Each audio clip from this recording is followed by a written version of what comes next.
सो भाई देखो, आप इन कार्डों के लिए तो पढ़ाई करते नहीं हो, पढ़ाई करते हो आप नीली वर्दी के लिए, मिस इंडियन एयरफोर्स पे सिलेक्शन लेने के लिए। तो डेफिनेटली उसी के बारे में डिस्कस करने वाला हूँ। ये मुझे 2-3 बार तक मेडिकल एग्जाम मिल चुका है। इससे पहले वाले इनटेक में जिसका भी मतलब चल रहा है उसमें मैं फिर सेकेंड एग्जाम देने नहीं गया था due to medical issue, because मैं मेडिकल में अनफिट हो चुका हूँ बार अगेन एंड अगेन। और मेन रीज़न मेरा आइज़ का इशू रहा है, और वही तो इस वजह से मैं मेडिकल एग्जाम नहीं देने गया। अब शॉर्ट में मैं बता दूं वीडियो का टॉपिक क्या होने वाला है।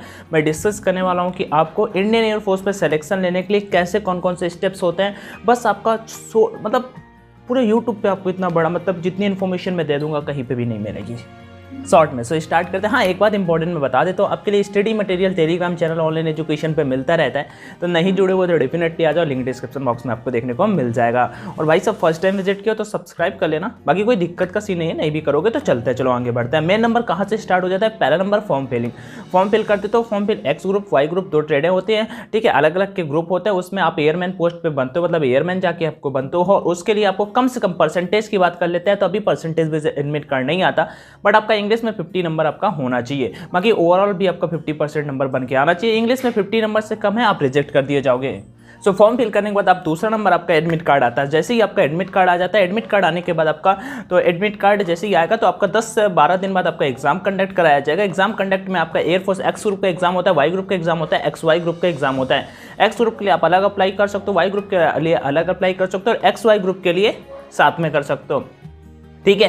एक्स ग्रुप में 60 नंबर का पेपर होता है, 70 नंबर का पेपर होता है, 60 मिनट आपके पास टाइम होता है, 20 minute physics, 20 minute maths, 20 minute English, 20 minute. उसके बाद आपका रागा सेक्शन जिसे हम बोलते हैं, मतलब जी English and G K 50 minute 45 question air force Y group के लिए। अगर दोनों ग्रुप का आपने अप्लाई किया तो दोनों ग्रुप के लिए आपका इंग्लिश सेम हो जाता है, बाकी सब कुछ सेम मतलब कि एक्स ग्रुप वाला सब कुछ आ जाता है और इंग्लिश दोनों का सेम हो जाता है, बाकी आपका वाई ग्रुप वाला रागा आ जाता है भाई 30 मिनट मतलब 25 मिनट में 30 क्वेश्चन, और बाकी आपका फिजिक्स, इंग्लिश और मैथ टेक्निकल। ओके, अच्छा जब रिजल्ट आएगा तो भाई क्या दोनों ग्रुप क्लियर करने होंगे? नहीं भाई, आप जो ग्रुप क्लियर करोगे आपका वो ग्रुप मान लिया जाएगा। तो मोस्टली कैंडिडेट करते क्या है, फॉर्म अप्लाई कर देते हैं, किस ग्रुप का? बोथ ग्रुप का फॉर्म अप्लाई कर देते हैं, बिकॉज वो एक ही ग्रुप की प्रिपरेशन करते हैं। बाई मिस्टेक होता है कि कभी कभी उनका दोनों निकल जाता है, कोई कोई दोनों ग्रुप भी क्लियर कर जाता है। अच्छा एक बात और बता देता हूँ, अभी थोड़ा सा रुकना, कि आप में से कोई भी अनअकैडमी में प्लस लेना चाहता हो ले सकते हो जाके, क्योंकि एनडीए के लिए वहाँ पे एक लास्ट में विजन मतलब मिशन स्टार्ट हुआ है ब्रह्म मतलब शेरशाह नाम से, तो डेफिनेटली आप में से कोई भी एनरोल करना चाहता हो तो कर सकते हो, तैयारी को बूस्ट कर सकते हो थोड़ा। जहाँ पे वो प्रैक्टिस बैच स्टार्ट हुआ है, सर लोग वही क्वेश्चन कराएंगे जो प्रीवियस टाइम आए हुए हैं। मैं यहाँ पे कुछ आपको शो भी कर दूंगा, टेंशन ना लेना, ठीक है। और बाई करते समय कोड का ऑप्शन आएगा तो ऑनलाइन D50 डाल देना, जिससे आपको 10% का डिस्काउंट मिल जाएगा। फायदे आप सभी जानते हो, 1 मंथ का कर लोगे तो 1 मंथ अभी आज 23 तारीख हो रहा है, तो 23 तारीख तक वैसे एनडीए एयरफोर्स दोनों आपका कवर हो जाएगा। कोई दिक्कत है तो मुझे कमेंट में पूछ लेना, मैं जरूर रिप्लाई कर दूंगा। बाई करते समय कोड पे एक ऑप्शन आएगा अनअकैडमी लर्निंग पे, तो ऑनलाइन D50 डाल देना, 10% का डिस्काउंट मिल जाएगा, ठीक है। बस सो पेपर देने के बाद आप पेपर देख के घर आ जाओगे। कुछ दिनों के बाद इंडियन एयरफोर्स रिजल्ट डिक्लेयर करेगा। कट ऑफ आपका सेक्शन वाइज डिसाइड की जाती है कि इस इंग्लिश में इतने नंबर चाहिए, मैथ में इतने नंबर चाहिए, और फिजिक्स में इतने नंबर चाहिए, रागा में इतने नंबर चाहिए। उसके बाद आपका इनिशियली मतलब फाइनली एक कट ऑफ और डिसाइड करता है इंडियन कोस्ट गार्ड। जैसे कि मैं बोलता हूँ तीनों सेक्शन में 10-10 नंबर चाहिए और टोटल आपको चाहिए कम से कम 40 नंबर, तो आपको ओवरऑल कट ऑफ भी क्लियर करना होगा।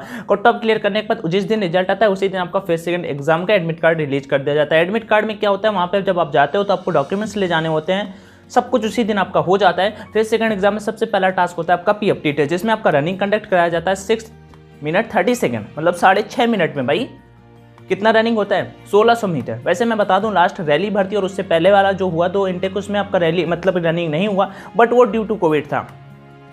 10 पुशअप्स ऐसे जो आप पुशअप्स करते हो, और आपका उठक बैठक जिसे बोलते हो 20 स्क्वाट्स आपके करने होते हैं। आपका A1 मतलब कि पहला टास्क क्लियर हो जाता है। उसके बाद आपका 81 टेस्ट होता है। 81 टेस्ट आपका क्या होता है? एडेप्टेबिलिटी टेस्ट फर्स्ट बोला जाता है उसे।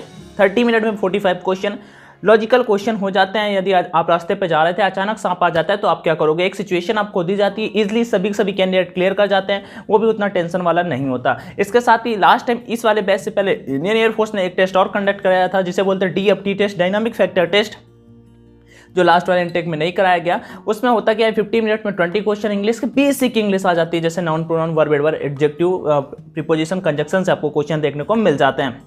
उसमें पैसेज आपका नहीं आता था। ये टेस्ट होने के बाद उसी दिन आपका 82 टेस्ट होता है, जिसे हम बोलते हैं एडेप्टेबिलिटी टेस्ट सेकंड, जिसे GD भी बोला जाता है। GD मतलब ग्रुप डिस्कशन टास्क। 15 का ग्रुप बना दिया जाता है। इंग्लिश का एक टॉपिक पढ़ने को दे दिया जाता है। आपको पहले पढ़ने के बाद आपसे टॉपिक ले लिया जाता है 4 और 5 मिनट के बाद, उसमें सभी को इंग्लिश में स्पीच करना होता है, इंग्लिश में बोलना होता है, उस टॉपिक के बारे में डिस्कस करना होता है। लाइक वुमेन एम्पावरमेंट के बारे में आपको इंग्लिश में सारी की सारी चीज़ें आपको डिस्कस करनी होती हैं। और भाई उस दिन सबसे ज़्यादा फॉर्म फिलिंग होता है, मतलब उसी दिन आपका मान लो सारा का सारा प्रोसेस आपका कंप्लीट करा लिया, लाइक आपका मेडिकल का डॉक्यूमेंट सब कुछ कंप्लीट करा लिया जाता है। अगर आप क्लियर कर जाते हो उससे पहले आपका ज्वाइनिंग लेटर भी उस दिन आपका क्लियर करा लिया जाता है, ज्वाइनिंग लेटर तक आपको फिल करा लिया जाता है, सारे सारा डॉक्यूमेंटेशन उसी दिन होता है। शाम को जब आपको छोड़ा जाता है तो उससे पहले आपके मेडिकल के डॉक्यूमेंट्स फिल करा लिया जाता है। उसका लगभग 2 महीने बाद, मैक्स 2 मंथ्स आप बोल सकते हो, या 1 महीने बाद आपका मेडिकल एग्जाम शुरू हो जाता है। मेडिकल एग्जाम में आपका फुल बॉडी का चेकअप होता है, मतलब अंदर अंदर सारे के सारे पार्ट चेक किए जाते हैं, मशीनों थ्रू एक्सरे होता है, ईसीजी होता है, ठीक है, यूरिन तक टेस्ट किया जाता है, आपके नेल चेक किए जाते हैं, छोटी छोटी चीजें आपकी वहां पे चेक की जाती है। उसके बाद होता क्या, जो क्लियर कर जाते हैं वो वेट करते हैं फाइनल मेरिट का, पीएसएल का, और जो नहीं क्लियर कर पाते उनको मिलता है re medical exam, almost 15 to 20 days का। री मेडिकल एग्जाम देने वाले जाते हैं, री मेडिकल देख के आते हैं, क्लियर कर लिए तो भाई ग्रीन कार्ड मिलेगा, और नहीं क्लियर कर पाए तो आपको ये रेड कार्ड मिलेंगे, ठीक है। तो रेड कार्ड क्लियर करने के बाद मिल जाते हैं, तो रेड कार्ड मिले तो आपको आउट कर दिया जाएगा, आपके पास अब कोई भी चांस नहीं है। अगर ग्रीन कार्ड मिल जाता है तो भाई वेट करिए, फिर कुछ दिनों बाद आपका पीएसएल आएगा। पीएसएल 2 डेट को इंडियन एयरफोर्स करता है, एक तो 31 अप्रैल को, एक 30 दिसंबर को, ठीक है। ये थोड़ा 30 दिसंबर नहीं, अक्टूबर, 31 अक्टूबर को, ठीक है। तो 2 डेट को मोस्टली आता है आपका, और वो कोविड की वजह से इस बार थोड़ा सा पोस्टपोन होता रहा, नहीं तो एग्जैक्ट डेट यही है।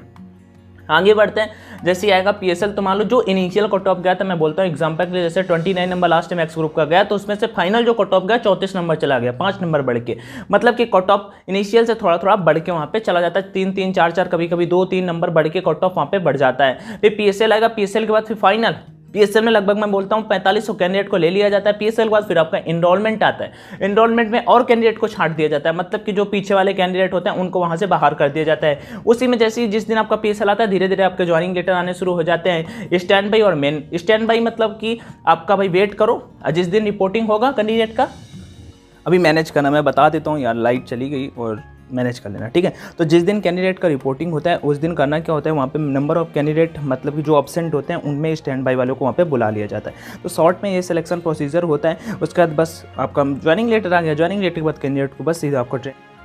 सो भाई इस तरह का कुछ सिलेक्शन प्रोसीजर होता है, लाइक इस तरह से आप जाके सिलेक्शन ले सकते हो। मीन्स जो मैंने स्टेप से बताया, डेफिनेटली फिर आपको वहाँ पे बुला लिया जाता है, फिर आपको ट्रेन के थ्रू, जैसे इस बार कोविड था तो कोविड की वजह से अलग अलग, नहीं तो होता क्या, फिर सेकंड एग्जाम जहाँ पे देते हो उसी सेंटर पे आपको कॉल किया जाता है, और सारे कैंडिडेट को वहाँ से इंडियन एयरफोर्स खुद स्पेशल ट्रेन की जाती है, और आपको बेलगावी, अवधि या नलिया 3 सेंटर हैं, तो यहाँ पे आपका प्री वाला ट्रेनिंग होता है, बेसिक का शॉर्ट में था।